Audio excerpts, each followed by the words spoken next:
मुरली मनोहर नंदलाला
कल बड़े प्रेम से हमारे गोवर्धनाथ बड़े प्रेम से भोग पाया।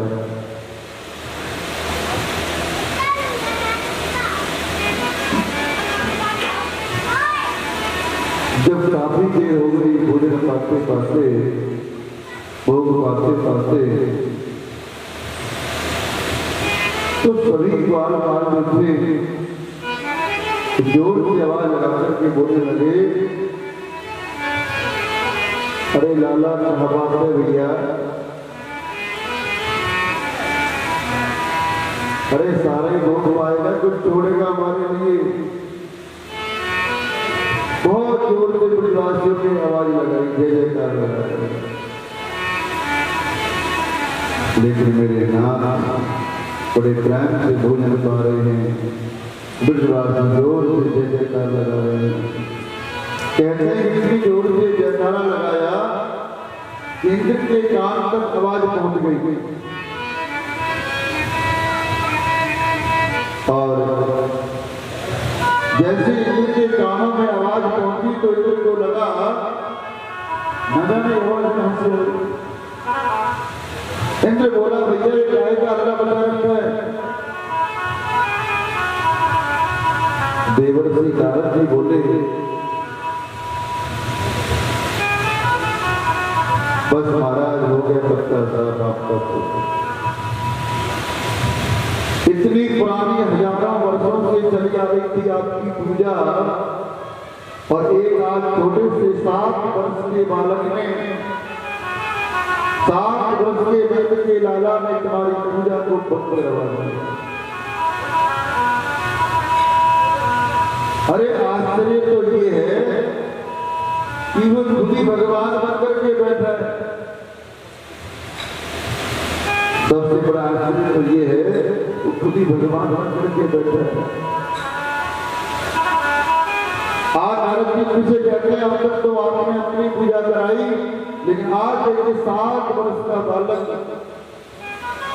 आज कहता है कि नहीं भगवान मेरी पूजा करता है।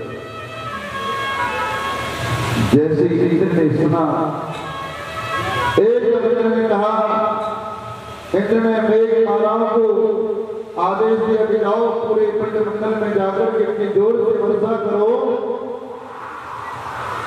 कि एक भी मित्र का काम सुरक्षित ना रहे।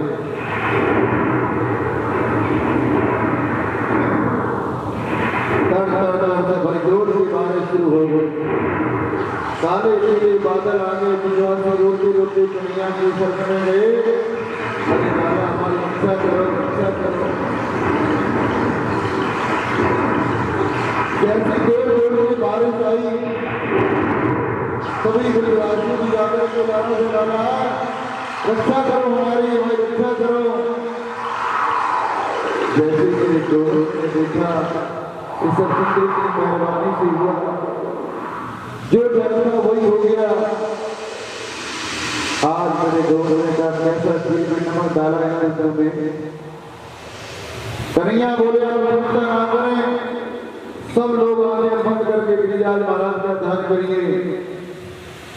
सभी ग्वाल वालों को भगवान ने कहा, कन्हैया ने कहा आप चिंता करने की जरूरत नहीं है, आप सभी लोग आने बंद करके गिरिराज महाराज का ध्यान करो।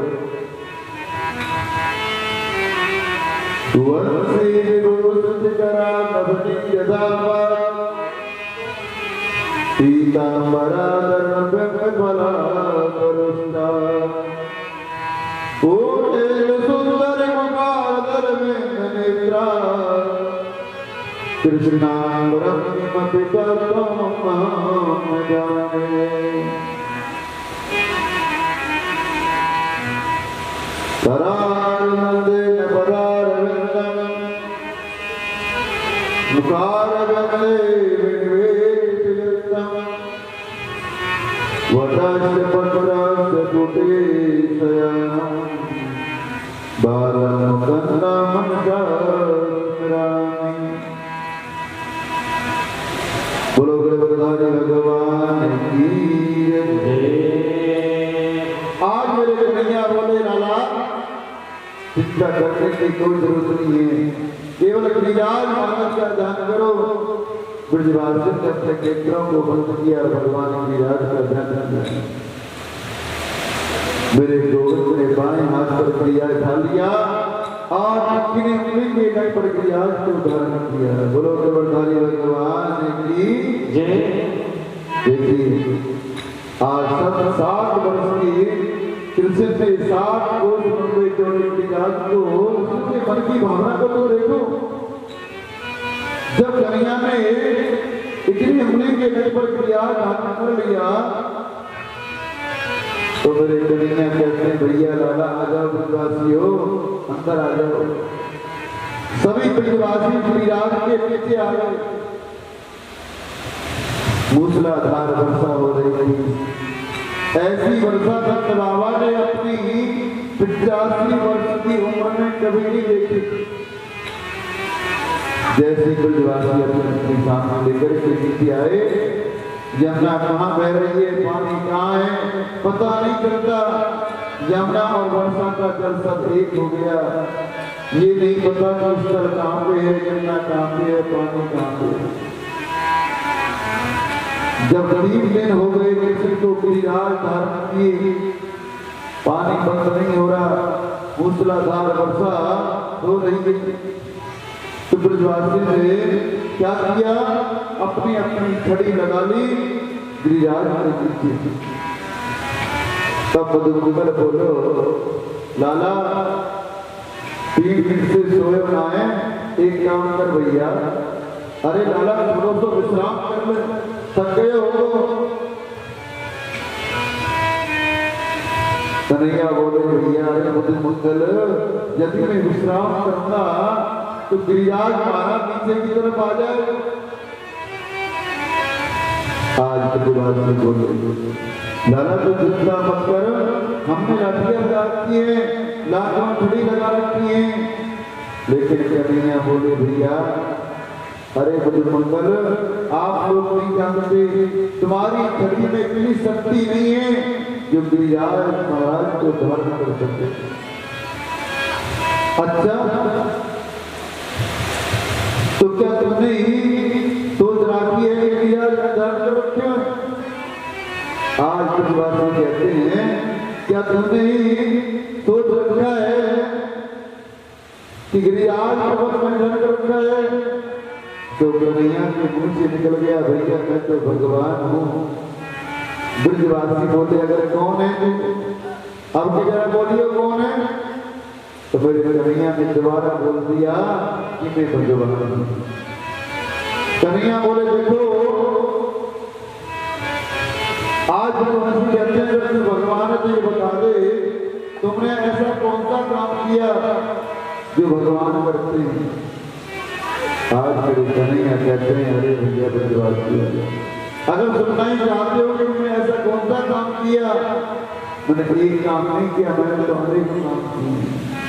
आज मेरे कन्हैया अपने कामों को गिनवाते हैं, कहते हैं कि देखो सबसे पहले तो मैंने पूतना को मारा, सट्टासुर को मारा, वृद्धासुर को मारा, अघासुर को मारा, धनकासुर को मारा।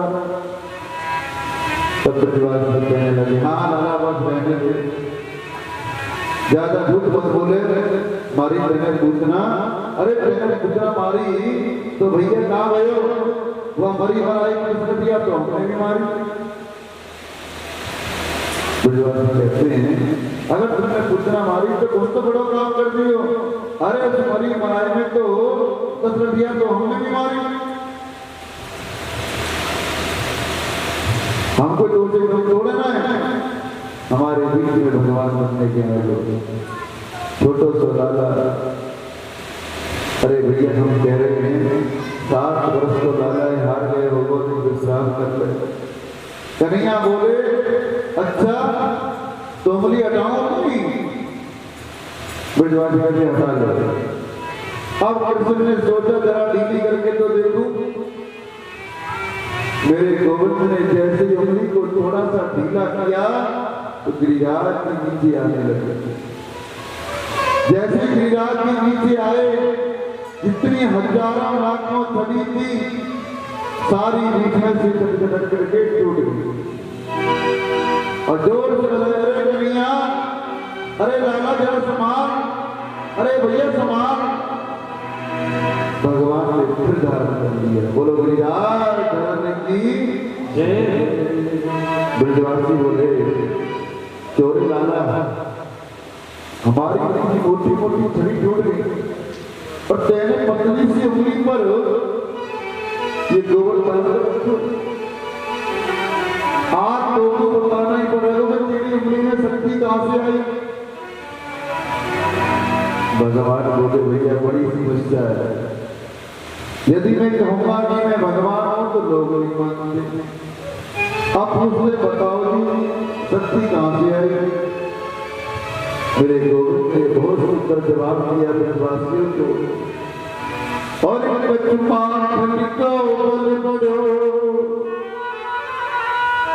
कथि को करी सहाय और श्री राधे की कृपा तो मैंने गिरवर लियो उठा, मैंने गिरवर लियो उठा। आज मेरे गुरु ने बहुत सुंदर जवाब दिया ब्रजवासियों को।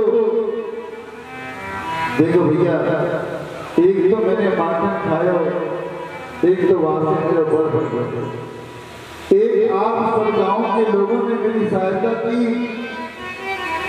और हरसोरी राधा की कृपा से मैंने गिरिराज उठा लिया। इतना कहा तो ब्रजवासी कहते हमने कहा सहायता करी भैया की? कन्हैया बोले सुनो, मैंने जब गिरिराज उठाया होगा आप सब ब्रजवासी टकटकी लगा के मुझे देख रहे थे, लाखों ब्रजवासी टकटका भी लगा के देखने लगे तो तुम्हारे शरीर की शक्ति थी, जितनी भी तुम्हारे शरीर की शक्ति थी मेरी उंगली में आकर के बैठ गई और मैंने गिरिराज को उठा लिया। अब ब्रजवासी तो घमंड हो गया। हाँ लाला तो है भैया, आजकल हमारी शक्ति पता नहीं कहां चली गई। हम सोचते बिल्कुल कमजोर होते जा रहे हैं, पता नहीं शक्ति कहां चली गई। अच्छा आज मालूम चला कि हमारी शक्ति तो तेरे पास है। चोरे नंद के छोरा अब तक माखन चुराए हो, अब शक्ति भी चुराने लगो। फिर क्या करते ब्रजवासी? चौरे लाला, अब तक तो माखन चुराना सीखा था, अब शक्ति भी चुराना सीख गया। 7 वर्ष के किशोर के 7 कोस लंबे गिरिराज को 7 दिवस 7 रात्रि पर्यावरण की अमरूद की नहीं पड़ता। किसी को विजन नहीं होने दिया कि मैं भगवान हूं, किसी को ये नहीं दिखाया कि मैं भगवान हूं। ऐसा चरित्र है मेरे श्याम का, मेरे किशोर का, मेरे नंदन का। अब समस्या ये है, आखिर वो पानी कहां गया? इतना पानी बरसा, इंद्र ने इतना पानी बरसाया, अब समस्या ये कि पानी गया कहां?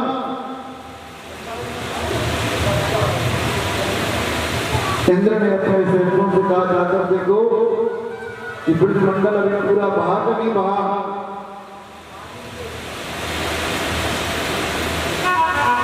सैनिकों ने जाकर के सूचना दी, इंद्र को महाराज आप तो बहने की बात करते हो, अरे वहां तो अच्छी वाली दूध उड़ रही है, ये नहीं पता कि वहां पानी कहां गया। बोले कन्या ने जब विद्या उठाया तो नीचे से शेषनाग ने आकर के चारों तरफ बांध लगा दिया ताकि बाहर का जल अंदर ना आ सके। ऊपर एक कोने में सुदर्शन चक्र बैठ करके पानी को सुखा रहे हैं और दूसरे कोने पर अगस्त मुनि की बैठकर को जल पी रही है। जैसे अगस्त मुनि का नाम लिया, इंद्र तो सोचने लगा ये अगस्त मुनि कौन आ गया भैया? बोले भगवान राम जब रावण को मारकर आए थे तो अयोध्या में जब राम जी का जरास हो रहा था तो माता जानकी जी ब्राह्मणों में बड़ी श्रद्धा है, माता जानकी जी ब्राह्मणों में बड़ी श्रद्धा है, अपने हाथों से भोजन कराती। राम जी से एक दिन उदास होकर के बोले क्या बताऊं, बड़े प्रेम से भोग बनाती, लेकिन जो भी ब्राह्मण पंडित जी आते हैं ना वो थोड़ा सा खाते हैं, कहते हैं बस भैया पेट भर गया, कोई ढंग से भोजन नहीं करता आजकल। राम जी बोले ऐसा मत कहो देवी, कभी कोई ऐसा ब्राह्मण ऐसा आएगा कि आप बनाते थक जाओ। आज मेरे राम जी कहते हैं जानकी जी से कि देवी अभी तुमने असली ब्राह्मण देखे कहां हैं? जानकी जी मेरा तो बड़ा मन है, तो ऐसे ब्राह्मण आए पेट भर के भोजन कर। अच्छा मेरे प्रभु रघुवर आज समाधि लगा करके अगस्त मुनि के ध्यान में पहुंच गए और अगस्त मुनि वही हैं महाराज भोजन करने के लिए आ गए। भगवान राम ने और जानकी जी ने उनका स्वागत किया, चरणों में प्रणाम किया। और जब ब्राह्मण को भोजन कराने का तरीका है, जब भी ब्राह्मण द्वार पे आए तो सबसे पहले ब्राह्मण की चरण धोनी चाहिए, उसके बाद उसको अंदर आने के लिए कहना चाहिए कि महाराज अंदर पदार्पण करो। राम जी बोले महाराज भोजन आज यहीं पर करना है। अगर बोले अच्छा जैसी आपकी इच्छा। माता जानकी बोली मेरी इच्छा होती है कि मैं हाथों से भोजन कराऊं, अपने हाथों से भोजन परोसूं। माता जानकी ने देखा कि दुबला पतला संत कितना खाएगा बेचारा। कहते रसोई घर के द्वार पर महाराज का आसन लगा दिया, सोने की थाली सजाई, 50 कटोरियां रखी, कई प्रकार के व्यंजन सजे, थाली में बीच में पूड़ियां रखी और अगस्त मुनि जी महाराज बैठ के भोजन करने के लिए। जानकी जी ने कहा महाराज भोजन कराना शुरू करूं? अगस्त जी कहते हैं बस माता फटाफट करी, अपने जोर से भूख लगी। अगर मुनि जी भोजन करने के लिए प्रारंभ हो गए। अगस्त मुनि बोले, हंसी तो बात में आ रही है कि कटोरों जो कटोरी आपने दी है इनको मैं आंखों में डालूं या नाक में डालूं? बोले क्या बात? बोले भोजन कराना है तो देखिए ढंग से भोजन करो, नहीं तो रहने दो। जानकी जी तो बड़ी प्रसन्न हुई, आज कोई ब्राह्मण मेरे यहाँ भोजन करने वाला है। 11 बजे भोजन शुरू किया जी महाराज ने, अगस्त मुनि जी ने, और भोजन करते करते करते करते सायंकाल हो गई। उनको तो डकार भी नहीं आई।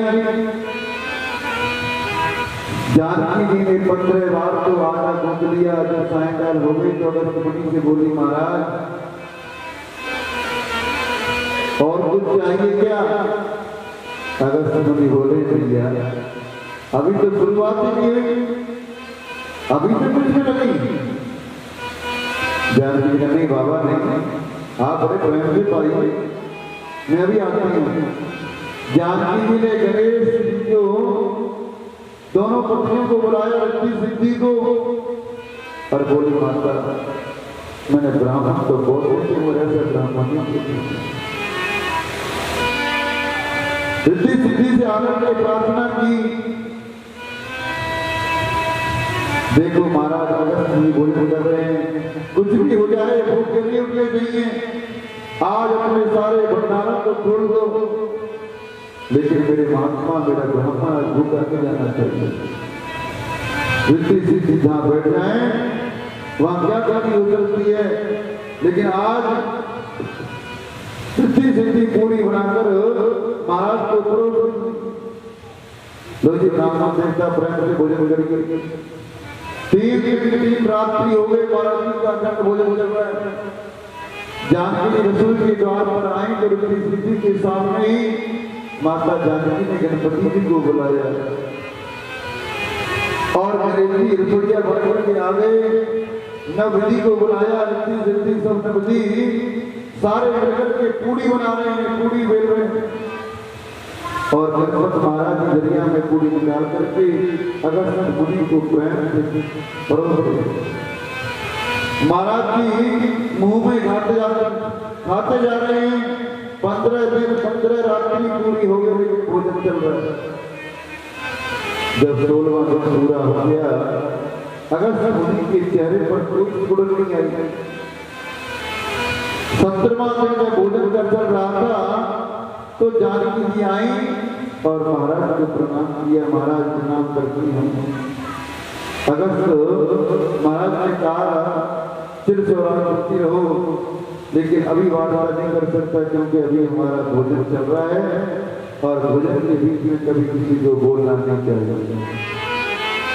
जानकी जी बोली, मैं कोई बात करने नहीं आई महाराज, मैं तो केवल इतना कहने के लिए आई हूँ कि आधा भोजन अगर कर लिया है तो बहुत पानी पी लो। अरे 15-17 दिन हो गए, 17 दिन हो गए भोजन करते करते आपने पानी के घूट नहीं पिया। अरे कम से कम पानी वाली तो पी लो हमारा। अगर हम ये कहने देवी चिंता मत करो, जब आधा भोजन हो जाएगा तो मैं स्वयं पानी पी लूंगा।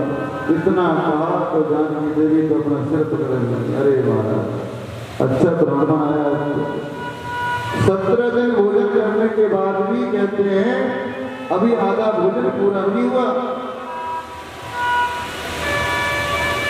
मेरे राम जी जानकी और ब्राह्मण को देखकर के बड़े प्रसन्न हो रहे। राम जी सोच रहे हैं जानकी बड़ी कहती थी ना, आजकल के ब्राह्मण कुछ खाते नहीं है। ऐसी बात तो ये है कि तुम ब्राह्मण को खिलाते नहीं।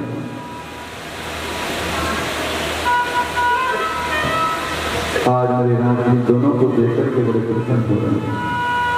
महाराज का भोग चल रहा है। चंद्रमा सायकाल के समय मेरे प्रभु सामने आ गए, मेरे राम सामने आ गए और राम जी ने आकर के देखा जानकी की बड़ी चिंतित है। गणपति महाराज चिंता में रिद्धि सिद्धि सब हार चुकी। राम जी ने जानकी जी से कहा, क्यों देवी, महाराज का भोजन चल रहा है ना अभी। जानकी जी बोली, सुनिए साहब, ऐसा ब्राह्मण मेरे घर कब मत ले गया, आज तो लेके आ गए तो ब्राह्मण, आज के बाद ऐसा ब्राह्मण कभी मेरे घर में आना जाए। अरे इतनी बात है, अरे श्रीदास जी नाम तोड़ रखी इन्होंने, 18 दिन पूरे हो गए और बोलने के भी आधा भोजन नहीं हुआ। राम जी बोले, आप ही कहते थे ना कि आजकल के ब्राह्मण भोजन नहीं करते, अब कराओ भोजन करके जरा बता देते। भगवान राम रसोई घर के द्वार पर गए। अगस्त मुनि जी का भोजन चल रहा है। अगस्त महाराज ने भोजन करते करते तिरछी नगर में राम जी को देखा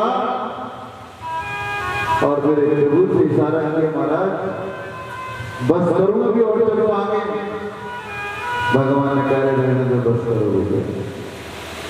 गणेश जी भी हार गए, ऋषि जी भी हार गई, जानकी जी थकी बेचारी चिंता में हो गई।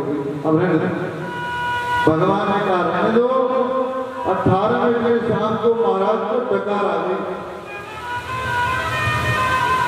डकार आई तो एक आवाज लगाई, हाँ देवी, आधा भोजन हो गया, जल पिलाओ। राम जी ने कहा, देवी महाराज जल लेके जाओ। जानकी जी, महाराज हमारे पास जल की व्यवस्था नहीं है, इतना पानी कहां से लाएंगे, एक आधा घड़े से तुम्हारा काम चलेगा नहीं। अगस्त मुनि बोले, पानी भी पीते हैं तो ढंग से ही पीते हैं देवी, एक रोज ऐसे रोज रोज वो पीते नहीं, 2-4 दिन में एक बार जब पीते हैं। राम जी ने कहा, तो महाराज पानी की व्यवस्था तो नहीं हो पा रही, एक काम करिए, आप तो स्वस्थ हैं, एक युग में भोजन करो और दूसरे युग में पानी पियो। आगे जो द्वापर युग आएगा, मैं गिरिराज को उठाऊंगा और क्रोध में आकर के इंद्र जो है जितनी जल की वृष्टि करे, आप सारा जल का पी लेंगे। आप देखिए मेरे राम द्वापर में कृष्ण बनकर के आए और उन्होंने वर्षा की। अगस्त बोले, ठीक है महाराज, एक समाधि लगाऊंगा तो द्वापर युग आ जाएगा। आज मेरे प्रभु ने जैसे गिरिराज को उठाया, इशारा कर दिया, बाबा जहां कहीं भी हो अगर जल का पान करो। इसलिए अगस्त जी जगह बैठकर के पानी पी रहे हैं। सुदर्शन जी जल को सुखा रहे हैं और शेष नाग नीचे चारों ओर बांध लगाए हुए हैं। जब इंद्र को पता चला कि मेरे भगवान हैं, इंद्र को चला कि मेरे भगवान हैं, जब इंद्र जो है पश्चाताप करने लगा, बहुत बड़ा अपराध हो गया। इंद्र ने आकर के गोविंद के चरणों में प्रणाम किया। गिरिराज की स्थापना हो गई। जो 56 भोग होने थे, घर घर में प्रसाद बांटा गया। उसी दिन से गिरिराज की पूजन की परंपरा चली आ रही है। बोलो गिरिराज महाराज की जय।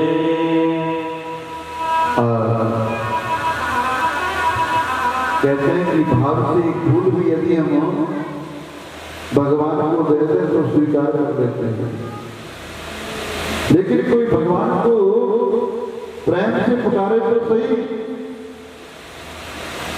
ये राक्षसी पूतना इस तरह से जहर लगा करके कृष्ण को मारने आई, लेकिन गोविंद ने उसके जहर की उठान नहीं दिया कि पूतना मुझे मारने आई है। उसको मां की गति प्रदान करके मेरे गोविंद ने,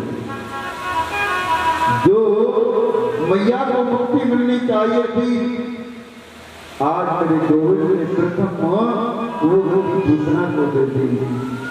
इतनी बड़ी कृपा तो ऐसे करना कोई सागर है मेरे लाला, ऐसा कौन हो सकता है। जाओ इंद्र, आज तुझे क्षमा करती हूँ। इंद्र बहुत क्षमा मांगने लगा। इंद्र आज भगवान ने इंद्र को क्षमा कर दिया। मैंने ही तुम्हारे अभिमान को दूर करने के लिए ये लीला की थी इंद्र, इसलिए आज के बाद कभी जीवन में अहंकार मत करना। आज मेरे गोविंद ने इंद्र को सुना दिया कि आज के बाद कभी जीवन में अहंकार मत करना और जाओ शरण के प्रशासन को भोगो। भक्तों को कोई कष्ट दे, मेरा गोविंद कहता है अगर भक्तों को कोई कष्ट दे तो मुझे बर्दाश्त नहीं होती।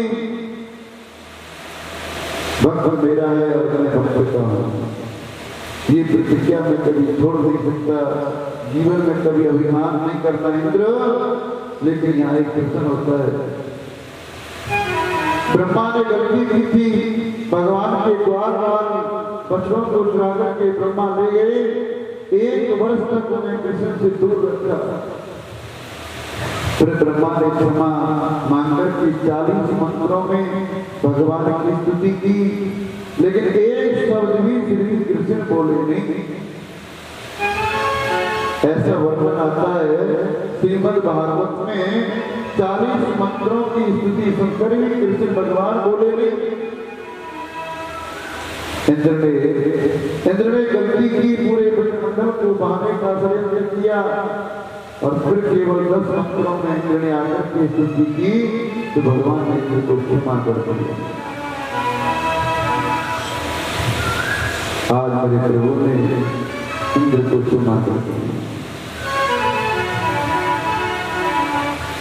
कितनी बड़ी सामर्थ्य है भगवान की।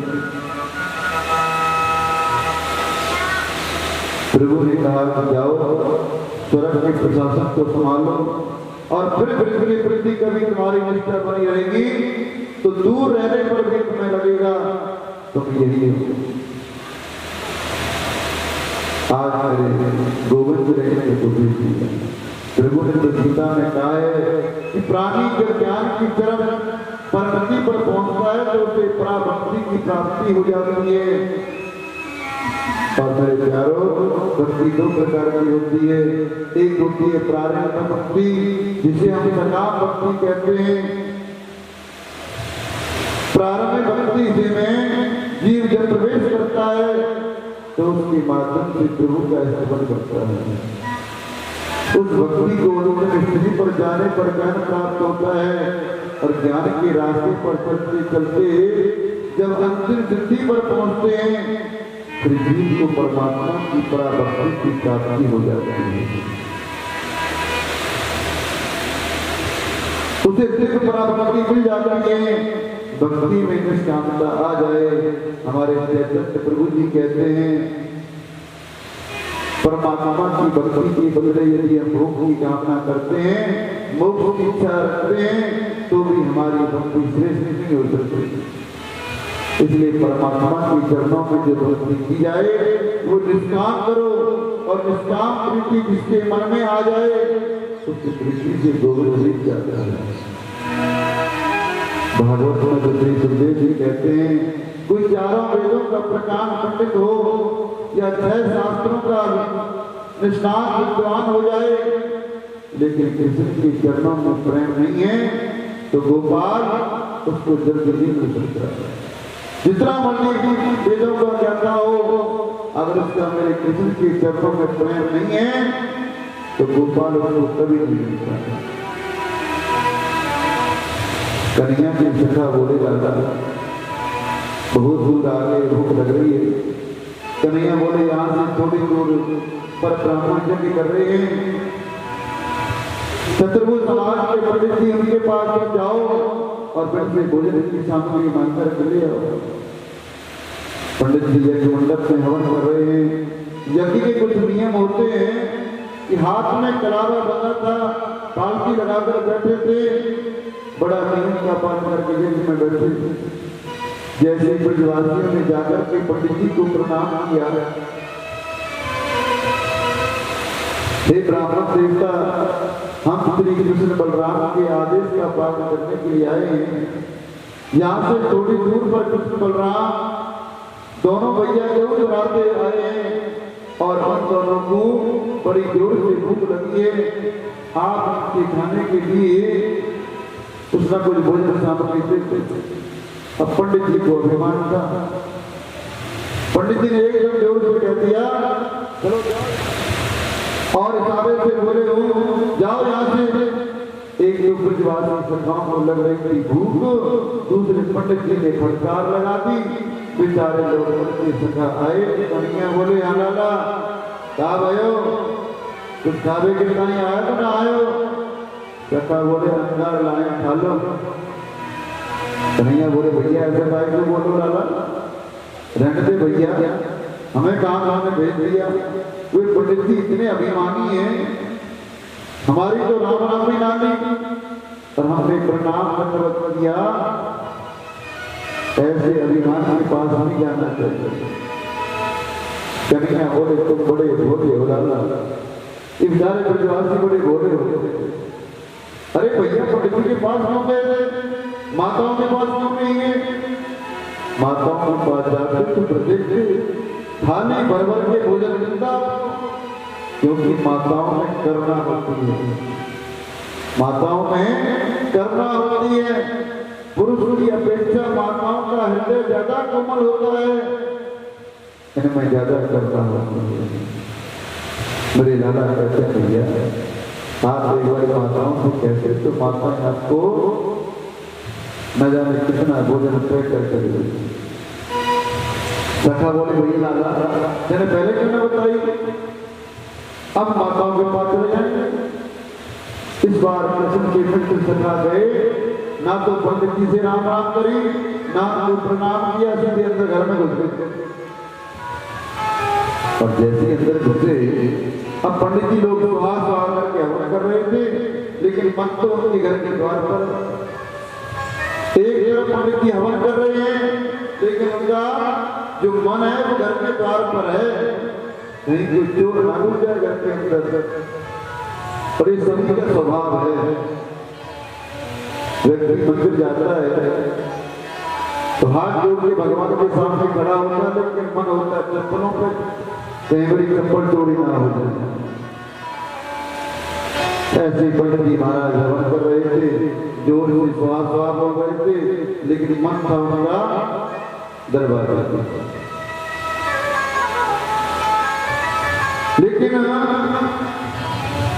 जैसे ही मन उनका दरवाजे पर था, देखा कि ब्रजवासी फिर दोबारा आ गए।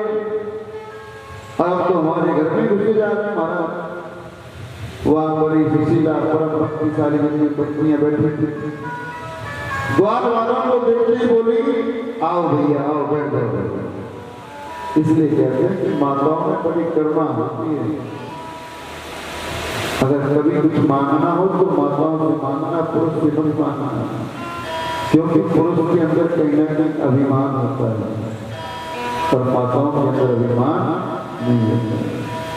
तो जब भगवान ने भेजे थे ना, तो आज जहां पर उनकी पत्नियां बैठी थी, सभी द्वार द्वार उनके पास आए और भैया ने प्रेम से कहा भैया कहां से आए हो।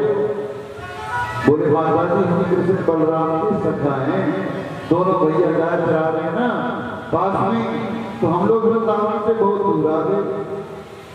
उन दोनों को बड़ी दूर से भूख लगी है, आप खाने दे दो तो बड़ी मेहरबानी होगी।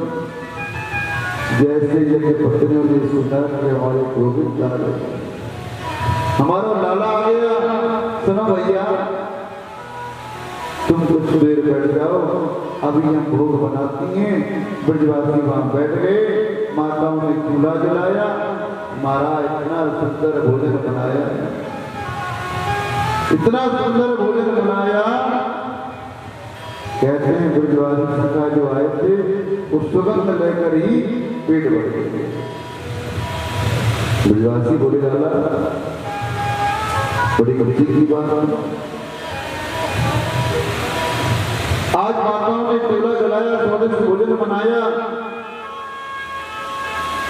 चारों प्रकार के भोग बनाए। द्वार की माओं से बोली लाला सुनो तुम कहो तो हम भी साथ चले आपके भोग लेकर के। ब्रजवासी बोले भैया बिल्कुल किसी की बात है, आप चलो अपने आत्मा से लाला को भोजन कराना। अब ये पत्नियां अपने घर से निकल कर जाने लगी। पंडित जी महाराज में बैठे थे, लेकिन उनकी नजर तो केवल दरवाजे पर। अब जैसे ये पत्नी दरवाजे से निकली, अब पत्नियों को जाने से रोके कैसे? इधर तो कभी स्वाहा स्वाहा, इधर पत्नियां घर से जा रही। अब बताओ पंडित जी महाराज कैसे रोके उनको? पंडितानी जी ने अपने साड़ी कपड़ों को थोड़ा सा उठाया, जिससे पंडित जी हमें कहीं देख ना ले, हमारी आंख न मिल जाए, क्योंकि जब वो देखेंगे तो पूछेंगे कहाँ जा रही है, और पूछ लिया तो रुकना पड़ेगा, इसलिए और रुक गई तो लाला के दर्शन नहीं हो गए। अब पंडित जी श्वास बोल रहे हैं, मंत्र भी पढ़ रहे हैं, लेकिन मन तो घर के द्वार पर है, बोल नहीं सकते। यज्ञ मंडप में बैठे पंडित जोर से जैसे चिल्लाए, हाथ से इशारा किया और करके बोलने लगे। कहां चली?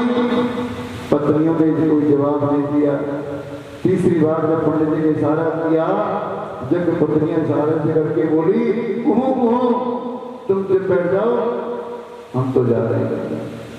वो बेचारे इशारे से पूछते रह गए और बेचारी सारी जो है पंडितानी लाला के दर्शन करने के लिए चल गए।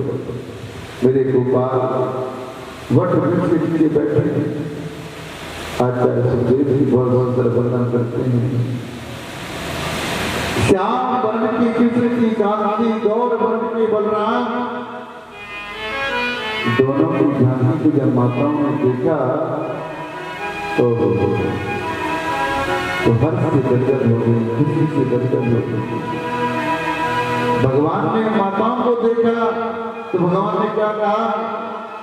स्वागतम भागा आश्रयतम सर्वांगम यदरोध चाप्राप्ता उपानंदम लीपा। मेरे प्रभु ने कहा, माताओं आपका स्वागत करता हूँ, आप ब्राह्मण पत्नियों को मैं प्रणाम करता हूँ, आप बड़ी भागवत। यज्ञ पत्नियां बोली, गोपाल आपके लिए भोग बना करके लाई, आप उसे स्वीकार कर लेते तो हम बहुत खुश। कन्हैया को अपनी गोद में बिठा करके यज्ञ पत्नियों ने उन्हें बड़े प्रेम से भोजन कराया। कैसा सुंदर उनका वात्सल्य भाव। भगवान बोले, माताओं आप बड़े प्रेम से बना करके लाए, मुझे बहुत अच्छा लगा। मेरा निवेदन था कि आपसे आप सब अपने अपने घर को जाओ। मालूम है कृष्ण को गोद में बिठाकर भोजन कराने का परिणाम क्या हुआ? उन माताओं के मन में विचार बदल गए, कहते लाला अब हम घर नहीं जाएंगे। राधे राधे। जैसे माताओं ने लाला को अपने हाथों से भोजन कराया तो माताओं का मन बदल गया, कहते लाला अब यहाँ से हम नहीं।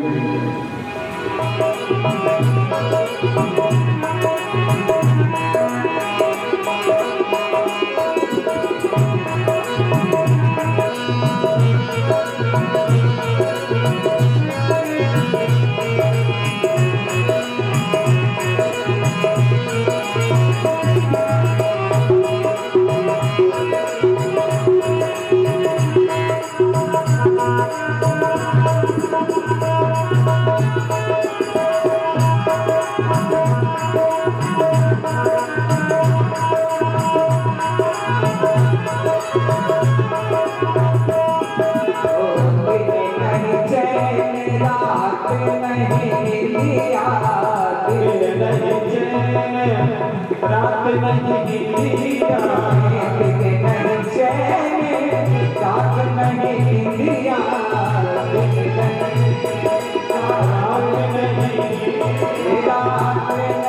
दिन नहीं, रात नहीं दिया, रात नहीं दिया, रात नहीं दिया, रात नहीं दिया। ओ नई प्रीत के होने से लाला, नई प्रीत के होने से नैना लग गए,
माताओं से माता उसके घर से उतरी है। माता जी कहते हैं लाला को हमारा मन नहीं करता, अगर हम जाएंगे तो हमारे पति हमें डांटेंगे। भगवान कहते हैं कोई कुछ नहीं कहेगा, मैं आपसे वादा करता हूँ। जैसी पत्नियां वापस लौट करके पहुंची तो उन पंडितों ने अपनी पत्नियों का बहुत आदर किया। देखिए बहुत आदर किया, इसलिए तो कहते हैं कि जा पर कृपा राम की हो रही, जा पर कृपा जिस पर भगवान की कृपा हो गई। जिन माताओं ने अपनी गोद में बिठा करके लाला को भोजन कराया, उसके बाद भला कौन उनसे लड़ेगा। जैसी पत्नियां वापस पहुंची तो पत्नियों ने तो पंडित जी महाराज ने बड़ा स्वागत किया और बड़े प्रेम से बोले, वो तो हमारी भारिया लेकिन गुरु समान आपका आदर करने का हमारा मन होता है। तो पत्नियों ने बहुत ही सुंदर बात कही है, प्रेम भरी भाषा में बोली, आपके चरणों के प्रसाद से ही हमें गोविंद मिल गया है। कितनी अच्छी बात कही कि आपके चरणों के प्रसाद से ही हमें गोविंद मिल गया, आपके चरणों के आशीर्वाद से हमें गोविंद की प्राप्ति हुई। इसलिए कहते हैं बड़ों का आदर तो घर में होना ही चाहिए।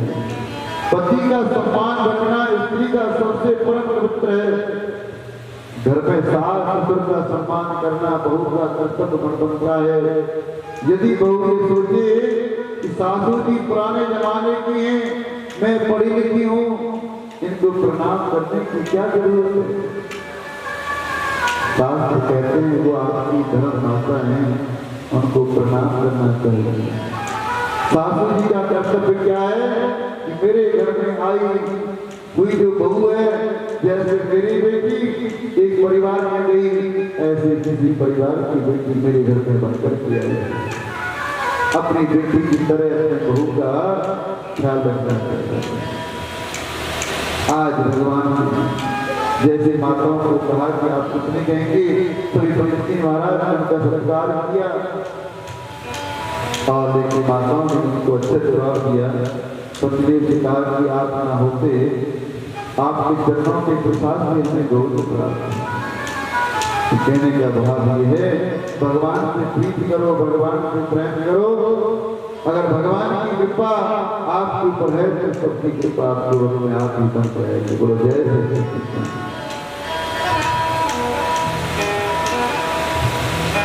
शास्त्र कहते हैं कि पति की आपत्ति काल के जीवन में पत्नी जितनी सहायता कर सकती है उतनी कोई नहीं कर सकता।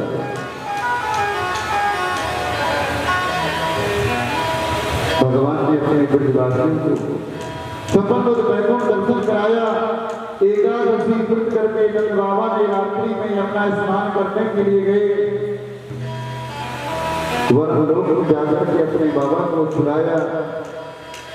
मेरे गोविंद की बाल लीलाएं बड़ी अद्भुत हैं। बाल लीला कृष्ण जैसी और कृष्ण लीला में नहीं है। भगवान राम को 14 वर्ष के लिए वन में गए थे। मेरे लगभग जब दंडक वन से निकले तो दंडक वन में वास करने वाले जितने भी दाढ़ी वाले संत हैं, उन संतों ने राम के सौंदर्य को देखा और जैसे राम के सौंदर्य को देखा तो उनके मन में भाव जगा कि हम लोग भी स्त्री रूप होकर के गोपी बनकर के सेवा करते हैं। वही दंडक वनवासी जो ऋषि हैं वो सभी ऋषि ब्रज में गोपी बनकर के आए और भगवान नारायण जब वामन का रूप लेकर के गए राजा बलि के यहाँ, तो बलि के यहाँ रहने वाले जितने भी दैत्य कन्याएं हैं, उन दैत्य कन्याओं ने वामन भगवान के सौंदर्य को देखा और भगवान को देखकर के वामन भगवान के सौंदर्य को देखकर के मन में संकल्प किया कि हम भी गोपी का रूप रख करके इनकी सेवा करते हैं तो अच्छा लगेगा। इतना ही नहीं, समुद्र मंथन के समय जब समुद्र का मंथन हो रहा था, समुद्र मंथन के समय जब मंदराचल पर्वत जब नीचे की ओर धंसने लगा तो उस समय भगवान कछुए का रूप लेकर के गए और मेरे कच्छप भगवान को मुझसे कन्याओं ने देखा, उनके मन में भी गोपी भाव की जागृति हुई। कच्छप भगवान इतने सुंदर हैं, इतने सुंदर हैं।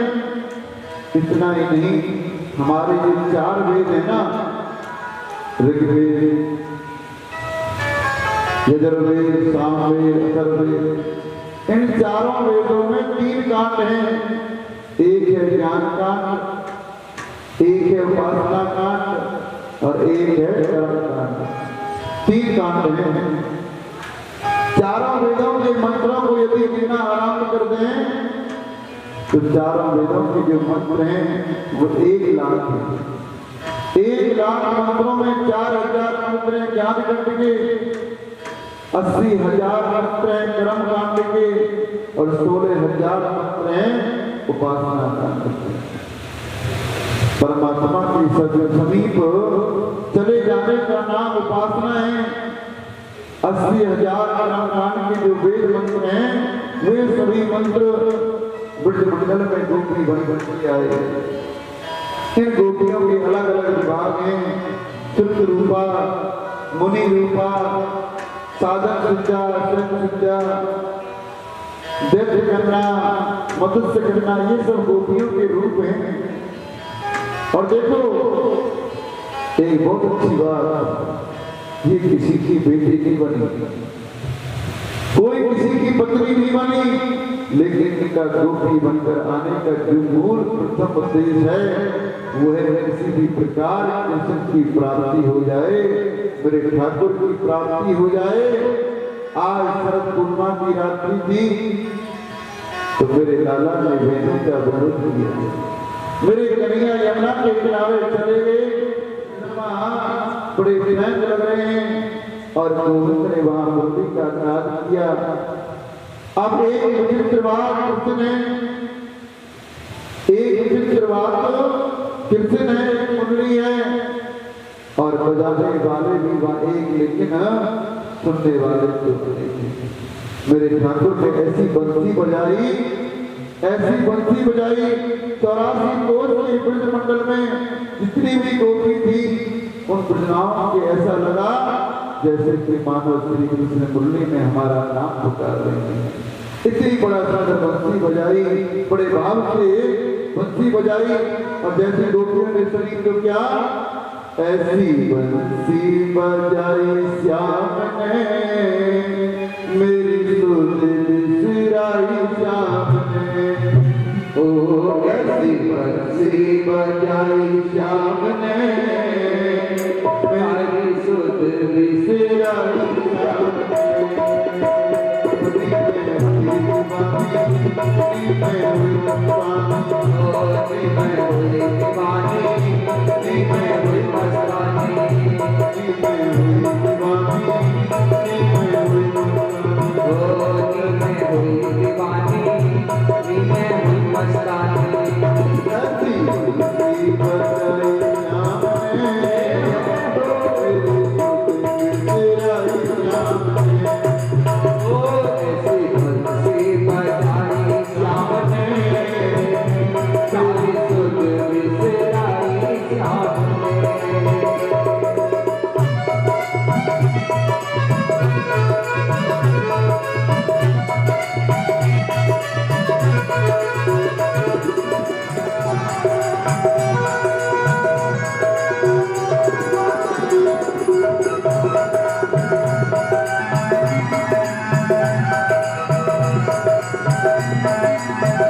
बजाई ऐसी मुरली बजाई।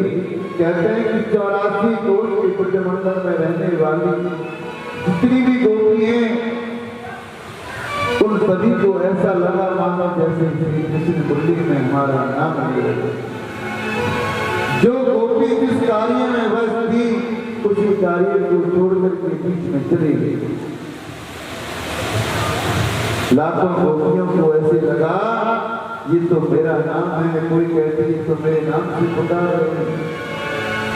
एक गोपी बेचारी गाय का दूध निकाल रही थी, गाय धो रही थी। गाय को धोते समय गोपी ने जैसी मुरली को सुना दूध का बर्तन तो वहीं पर पटक गया और दौड़ पड़ी कृष्ण से मिलने के लिए। एक गोपी अपने बच्चे को गोद में लेकर के दूध पिला रही थी और जैसे ही मुरली की कान सुनी बच्चे को पलना में डाल करके दौड़ पड़ी कृष्ण से मिलने के लिए। इसे कहते हैं सच्चा प्रेम।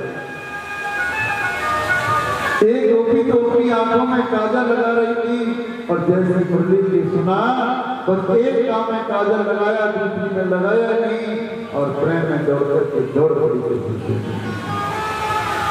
और एक ने तो बिना लहंगा साड़ी पहने, एक ने तो लहंगा पहना तो साड़ी पहनना ही भूल गई।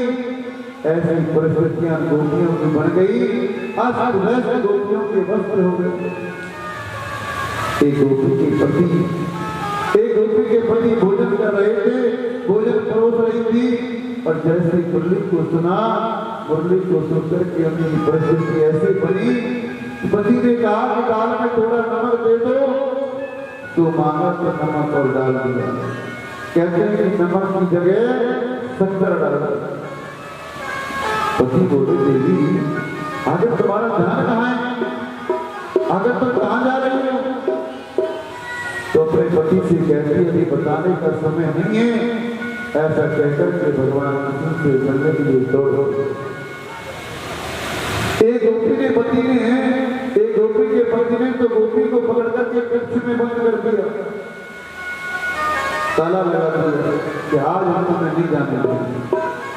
उस गोपी ने कहा तुम्हें शरीर से तो प्रेम है, इस शरीर पर तुम संतरा लगाओ, शहद लगाओ, लेकिन मैं गोपियों से भी पहले कृष्ण के पास पहुंच जाऊंगी। वो तो गोविंद के पास चली।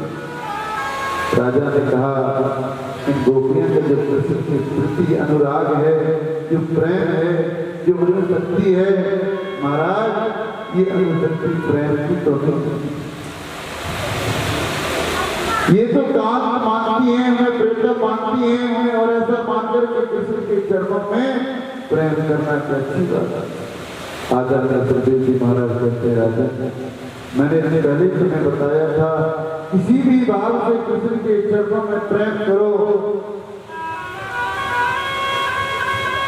कृष्ण का बनना ही ऐसा है। ऐसे ही गोपियों के साथ में हुआ।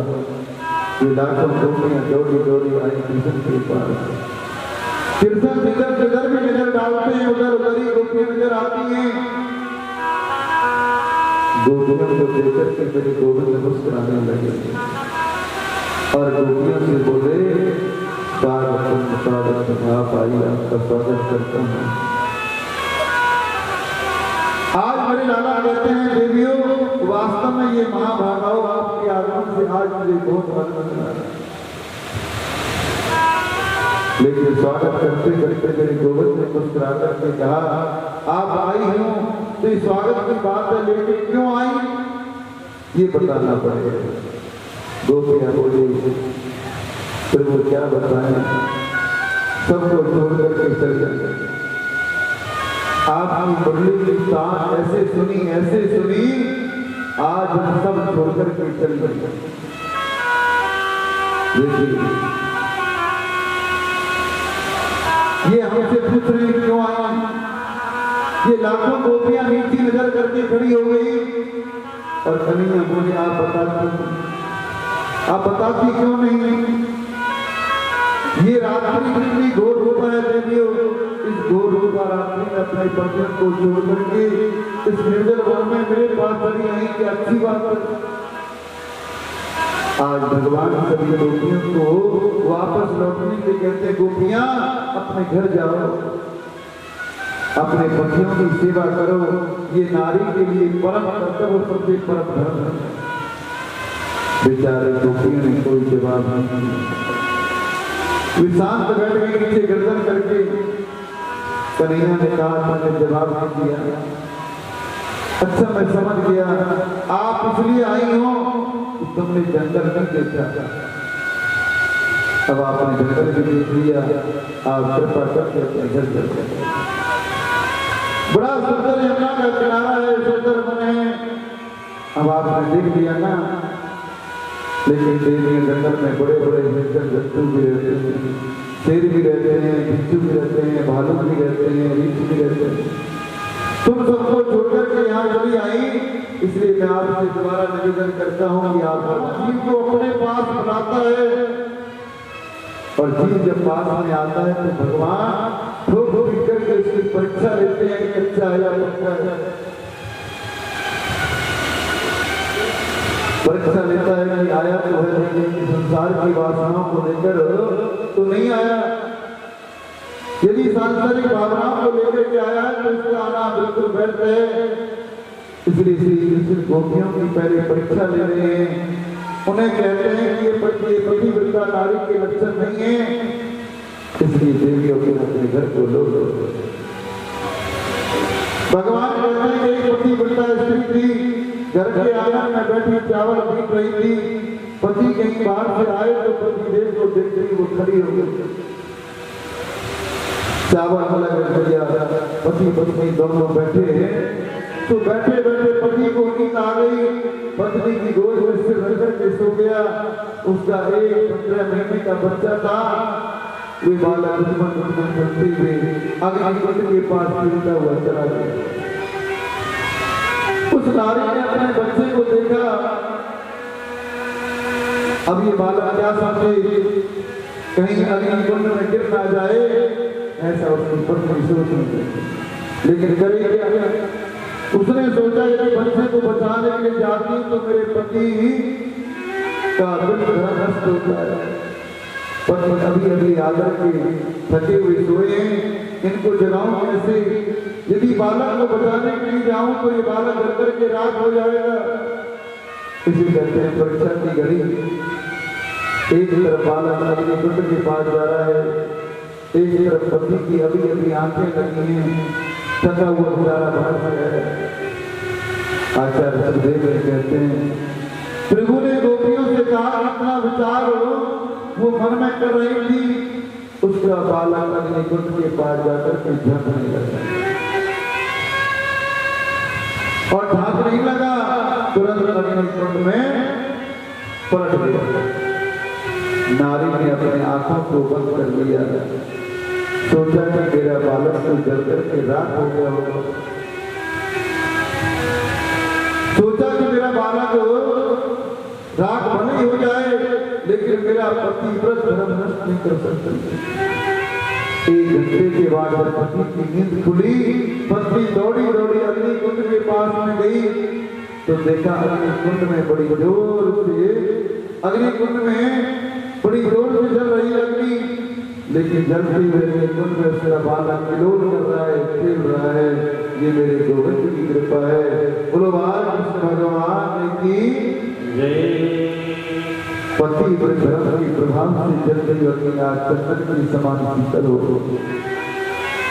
अग्नि के अंदर जो धार शक्ति है आज तो भगवान ने समाप्त कर दिया। इसे कहते हैं पतिव्रता नारी का महत्व। इसलिए मेरे लाला कहते हैं, एक आप सब गोपियां हैं, मेरे मुरली को सुनकर के अपने पतियों को छोड़कर के चली आई। आज मेरे लाला कहते हैं, गोपियां अपने घर को वापस चली जाओ, अपने अपने पतियों की सेवा करो, यही सर्वोत्तम धर्म है। इस बात को सुनकर के गोपियां एकदम गंभीर हो गई, जैसे भगवान में बार बार जाने के लिए कह रहे हैं।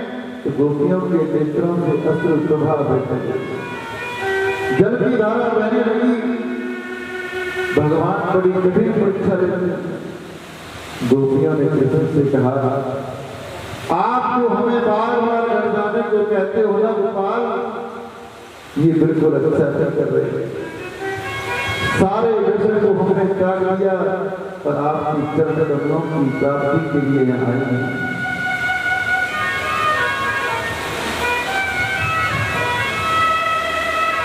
और यहाँ एक और बात है,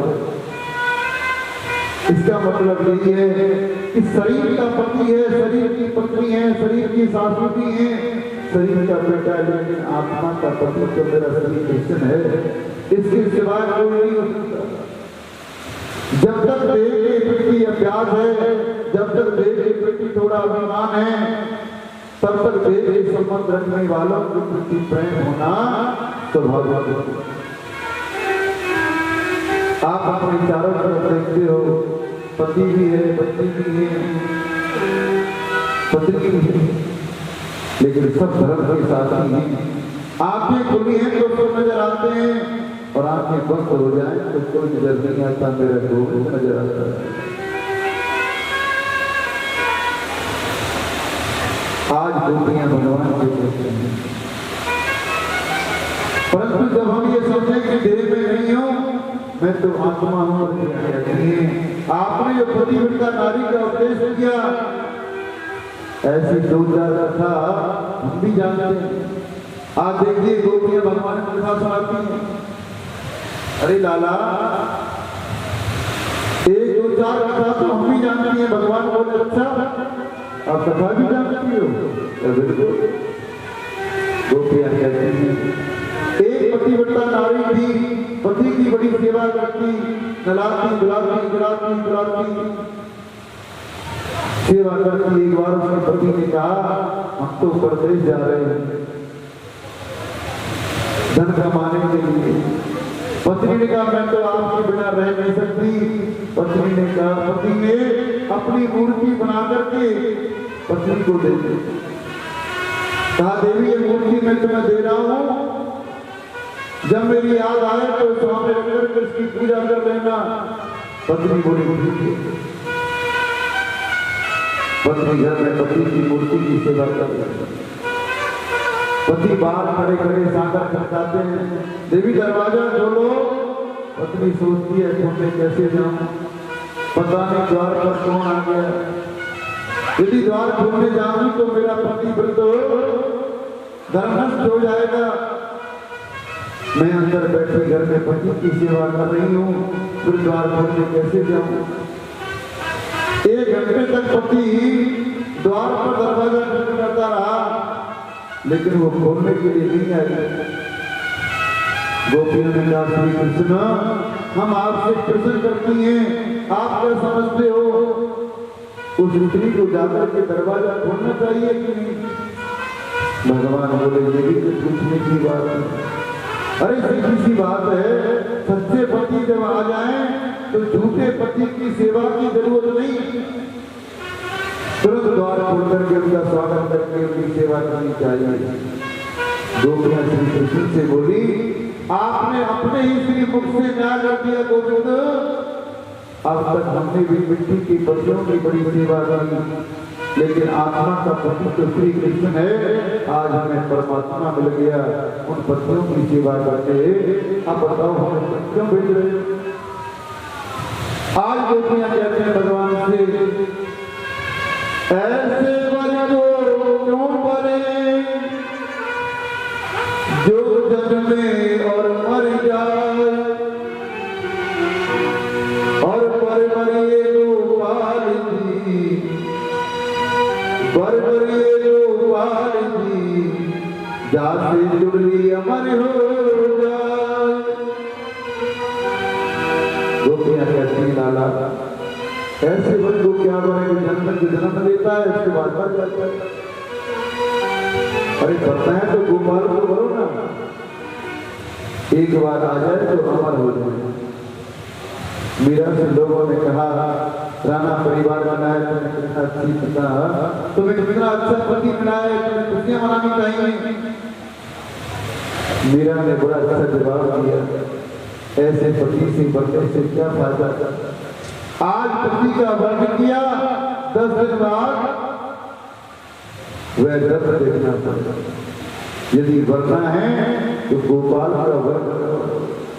आज मेरा मीरा पागल होकर के बोलती है मेरे तो गिरधर गोपाल दूसरो न कोई, जाके सिर मोर मुकुट मेरो पति सोई असुवन जल सीत सीत प्रेम बल होई अब तो बेल फैल गई अमृत फल होई। आज मीरा की सद्गुण भावना को कौन आदर नहीं करे। मेरा केवल कहने का तात्पर्य तो केवल यही है, ये मीरा के अद्भुत भाव हैं, इन्हें हम केवल वाणी से नहीं बोल सकते, ये जल तो उतारने की विषय है। गोपियों ने कहा जब आत्मा का साक्षात्कार हो जाए तो आत्मा का पति सिवाय आपके दूसरा कोई नहीं हो सकता। मेरे गोविंद ने देखा कि गोपियों की भावना तो बड़ी अच्छी थी। आज मेरे कृष्ण गोपियों की परीक्षा ले रहे हैं। आज मेरे लाला कहते हैं गोपियां धीरे धीरे अपनी परीक्षा में पास हो गई। मेरे गोविंद ने देखा कि गोपियों की भावनाएं तो बड़ी सुंदर हैं, फिर वो उनके साथ रास क्रीड़ा करने के लिए तैयार हो गए। जितनी गोपियां हैं उतने ही श्री कृष्ण बन गए। बीच बीच में कृष्ण उसी प्रकार प्रकट हो गए, बीच में राधा रानी की मधुर झांकी। चारों ओर लाखों की संख्या में गोपियां हैं, लाखों ही श्री कृष्ण हैं, बीच में राधा रानी की मधुर झांकी। भगवान जब गोपियों के साथ रास कर रही थी गलवैया देकर, अब गोपियों के मन में थोड़ा सा अभिमान हो गया, गोपियों के मन में किंचित गुमान हो गया। अच्छा, अभिमान और मान में थोड़ा अंतर है। राधा रानी को तो मान हो गया, गोपियों को अभिमान हो गया। अभिमान तो होता है शरीर का और मान होता है आत्मा की प्रतिरूप। रूठने को कहते हैं मान। गोपियों को अभिमान हो गया कि हम ज्यादा सुंदरी हैं, श्याम हमारे सौंदर्य पर मोहित होकर के हमारे संग रास कर रहे हैं।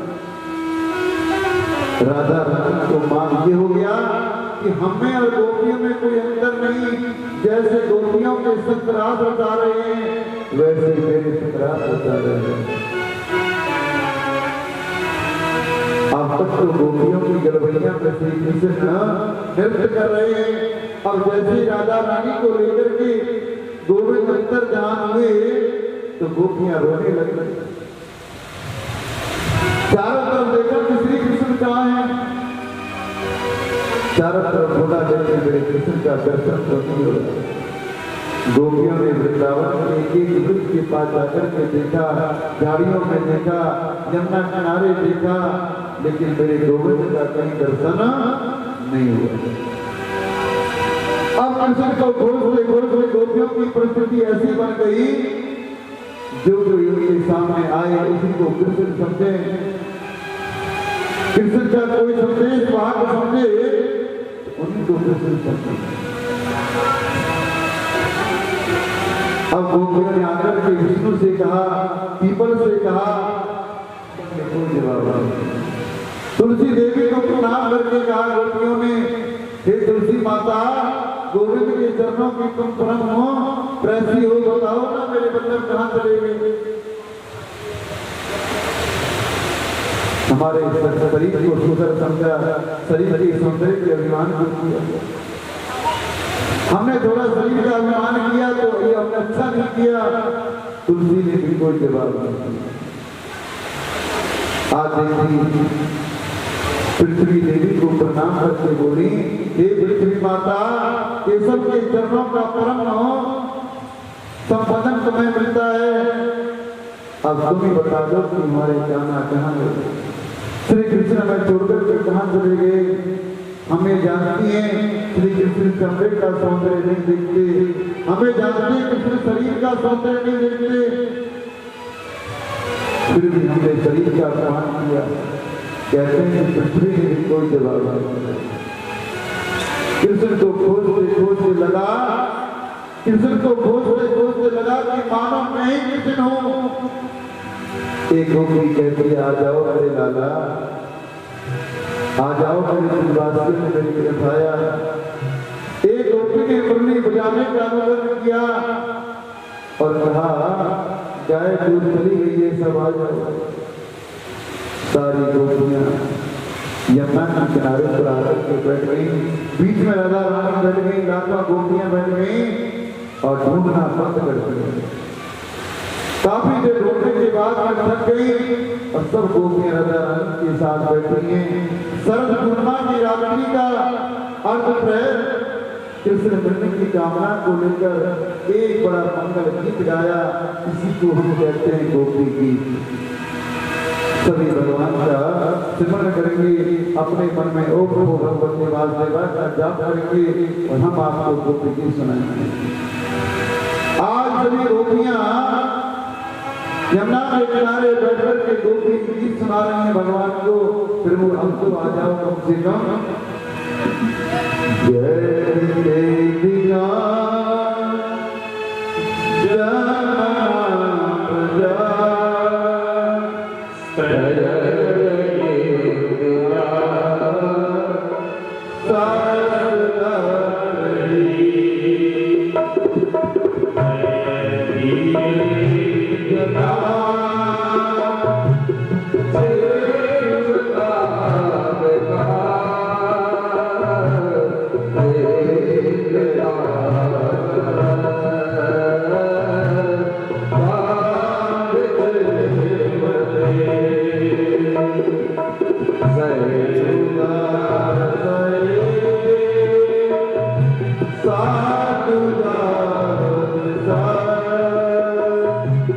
Hare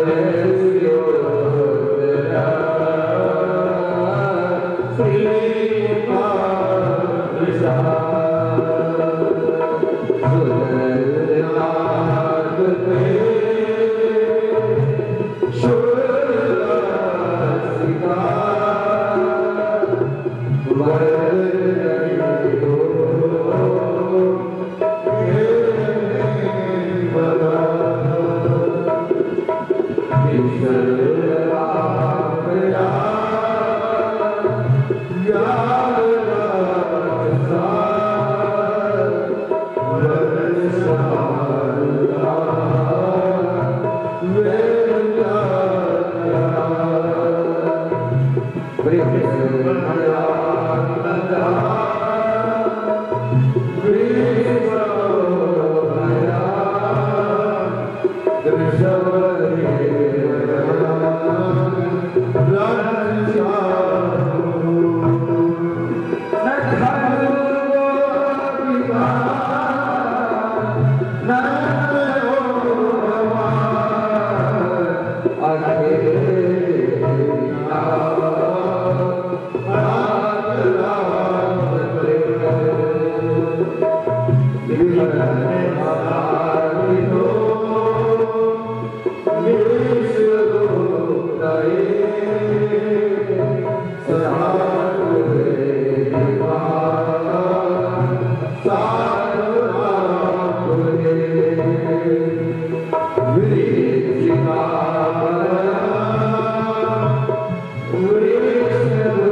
गोपियों ने अपनी भावनाओं से क्या करे जो आप आपके जन्म की वजह से ब्रजमंडल स्वर्ग से ज्यादा प्रिय बन गया। हे गोपाल, इंद्रा लक्ष्मी भी ब्रज में वास की तरफ ऐसे ब्रज में सौभाग्य से हमें वास मिला, आप हमें छोड़कर के कहाँ चले गए? गोपियां कहती हैं इस तरह हमें ब्रजरूपी अग्नि की जलाकर के भस्म करना था, तो काले नाग के विषैले जल से हमें क्यों बचाया? पूरे ब्रजमंडल में आग लग गई थी, तुमने हमें कैसे बचाया? अजगर के मुंह के अंदर ब्रजवासी चले गए, आपने अंदर जाकर के क्यों रक्षा की? इन बड़े बड़े भयों से बचाने वाले गोपाल आज ब्रजरूपी अग्नि में जल्दी छोड़ करके कितनियों को त्यागना नहीं चाहिए। कैसा सुंदर भाव है कृष्ण सागत है, उनके संकटों को दूर करने वाले आपकी चरण।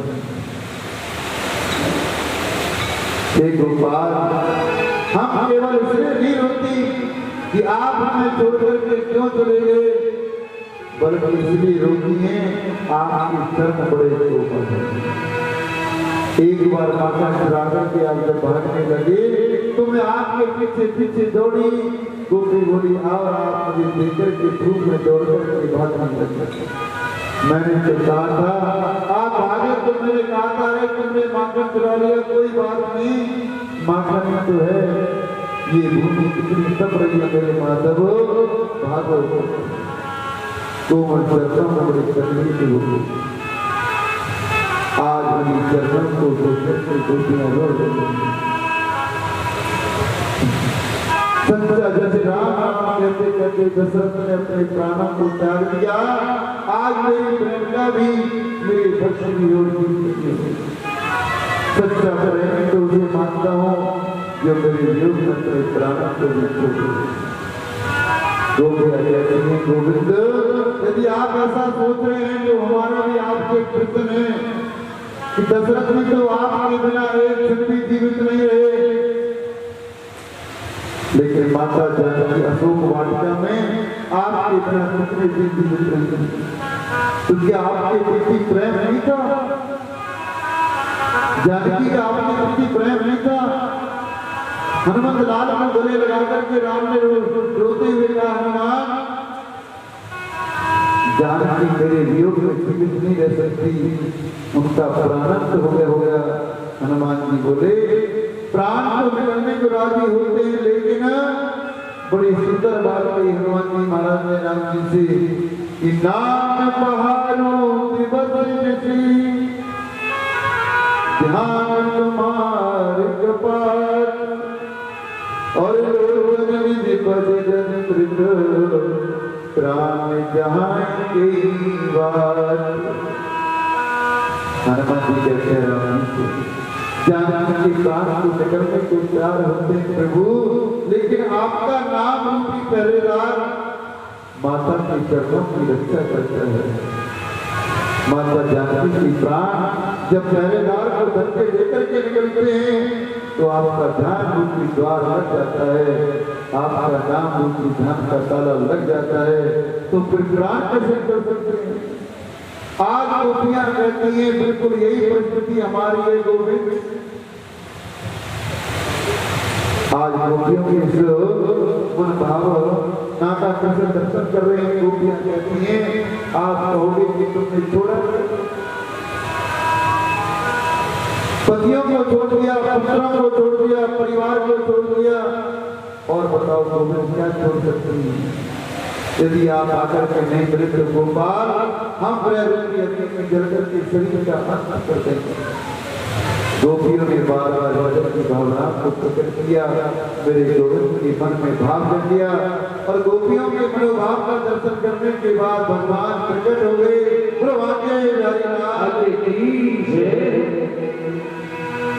पीताम्बर को धारण करने वाले गोविंद, मनमत कामदेव के मन को भी मथने वाले जिसका सौंदर्य आज मेरे गोविंद प्रकट हो गए।